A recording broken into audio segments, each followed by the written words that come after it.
로마서 5장 9절. 그러면 이제 우리가 그의 피로 말미암아 의롭다 하심을 받았으니 더욱 그로 말미암아 진노하심에서 구원을 받을 것이니.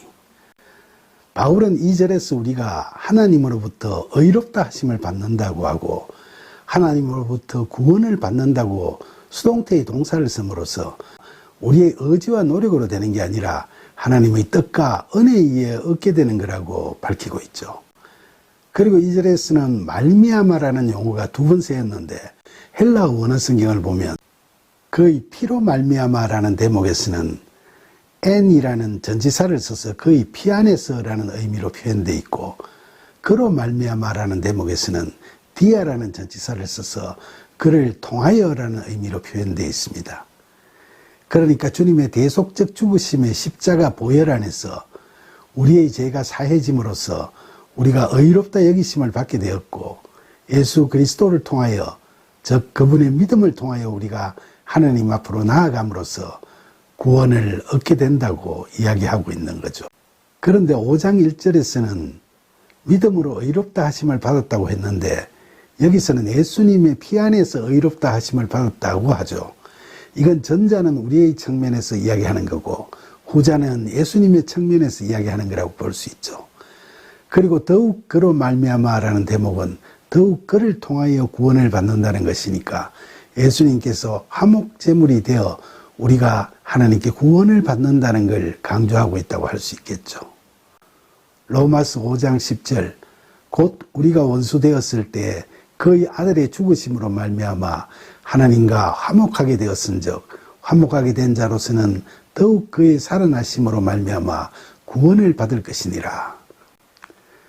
6절에서는 우리가 연약할 때라고 하고 8절에서는 우리가 아직 죄인 되었을 때라고 했는데 여기서는 우리가 원수 되었을 때라고 표현한 것은 하나님과 단절된 관계를 점점 더 노골적으로 표현하고 있다고 할 수 있겠죠.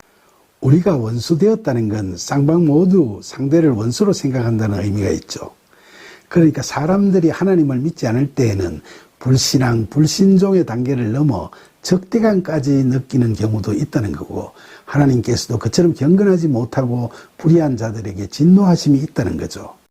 그런데 예수 그리스도께서 십자가에서의 죽으심을 통하여 화목제물이 되심으로써 우리가 죄사함을 받고 의롭다 여기심을 받음으로 해서 하나님과 우리 사이가 화목하게 되었죠. 이게 바로 칭의의 원리를 이야기하는 거죠.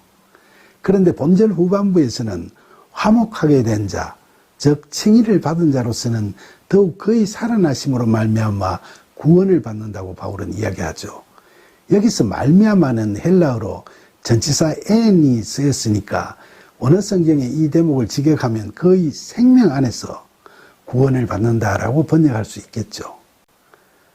이건 우리가 구원받는 삶을 살기 위해서는 십자가 죽음을 통한 칭의도 중요하지만은 부활을 통한 새 생명, 즉 새로운 피조물의 삶이 무엇보다도 중요하다는 걸 바울이 강조하고 있다고 봐요.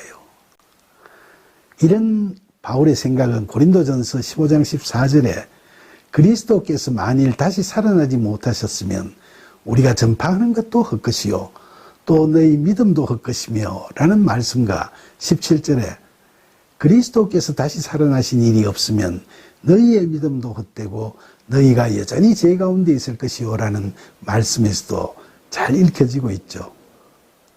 그러니까 부활, 즉 그리스도 안에서 새 생명을 얻는다는 것이 구원에서 핵심적인 사항이 된다고 말할 수 있겠죠. 우리가 그리스도 안에 거한다는 것도 길이요 진리요 생명이신 부활하신 그리스도 안에 우리가 새 생명으로 거하게 된다는 거고 그게 바로 구원의 삶이라고 할 수 있죠. 로마서 5장 11절 그뿐 아니라 이제 우리로 화목하게 하신 우리 주 예수 그리스도로 말미암아 하나님 안에서 또한 즐거워하느니라. 여기서 예수 그리스도로 말미암아라는 대목에서 말미암아는 헬라어로 전치사 디아를 쓰고 있으니까 예수 그리스도를 통하여라고 번역하는 게 나을 것 같고 즐거워하느니라는 5장 2절에서와 마찬가지로 헬라어로 자랑하다, 뽐내다라는 뜻을 가진 카우코메노이라고 표현하고 있으니까 11절은 우리가 우리 주 예수 그리스도를 통하여 하나님과 화목한 관계를 다시 맺게 됐으므로 하나님 안에서 이 구원의 기쁨을 자랑하며 즐거워한다 라고 해석할 수 있겠죠. 우리가 자랑할 수 있는 구원의 기쁨은 과연 무엇일까요? 5장에서 바울이 지금까지 이야기한 걸 종합해보면 무엇보다도 죄와 사망의 법에 묶여 영죽을 우리를 죄에서 자유를 얻게 하시고 우리를 의롭다 여기심을 받게 하셔서 믿음으로 하나님 앞에 담대히 나아갈 수 있게 하신 그 은혜가 큰 기쁨이 되겠죠.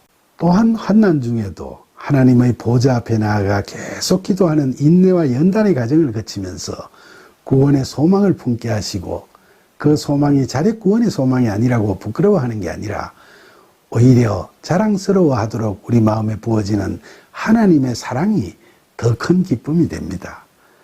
그리고 예수 그리스도의 부활로 우리가 그리스도 안에 그리스도께서 우리 안에 거하시는 하나님 나라의 삶을 살 수 있게 해주신 하나님의 은혜가 그 무엇보다도 더 큰 기쁨이라고 하겠습니다.